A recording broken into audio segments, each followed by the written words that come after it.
ગાંડી છે કે આટલો ખર્ચો કર્યો છે? તમે એક મુઠ્ઠી ખાશો ને એક મુઠ્ઠી ચણ્યા તો પણ તમારા શરીરની અંદર તમારા હાડકાં બહુ મજબૂત બનશે અને પ્રોટીન મળશે જુદું, વિટામિન મળે જુદું. કઠોળમાંથી દરેક પ્રકારની દાળ બની અને દાળ ખાવાથી આપણને ભરપૂર પ્રોટીન મળે. તો આપણે બધી કરતા શું કરશે? આપણા દુબળા જોઈ પ્રોટીન ના. નમસ્કાર મિત્રો, મારું નામ છે સપન. મને ખાવાથી તમારી ગેસ વધે છે. મને ખાવાથી તમને કોઈ બીમારી. નમસ્કાર, મારું નામ છે પપૈયું.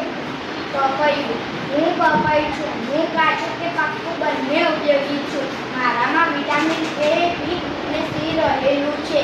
મારું નામ છે દાડમ. હું દાડમ છું. મારામાં વિટામિન એ, સી અને ઈ રહેલા છે. કેન્સર જેવી બીમારીઓથી તમને દૂર રાખવાથી મારામાં તાકાત છે. મારું નામ છે મારામાં વિટામિન સી ભરપૂર છે. મારો રસ પીવાથી કોઈ પણ રોગ થતો નથી અને હાડકાં મજબૂત બને છે. નમસ્કાર, મારું નામ છે મારામાં કેલ્શિયમ. નમસ્કાર, મારું નામ છે કાકી. હું કાકી છું. મને કાકી ખાવામાં આવે છે. મારામાં 95% પાણી રહેલું હોય છે. મારામાં વિટામિન એ, બી અને સી રહેલું હોય છે. મને ખાવાથી તમારા વાળ લાંબા અને ચમકદાર બને છે.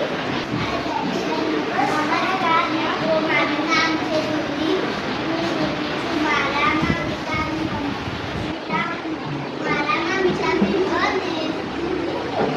ખનિજ તત્વો આવેલા છે. મને ખાવાથી તમને ગેસ કે મારું મારું નામ છે ચીકુ. હું ચીકુ છું. મારામાં કેલ્શિયમ અને મિનરલ્સ ભરપૂર છે. મને ખાવાથી તમારા હાડકાં મજબૂત બનશે. ફરી હા.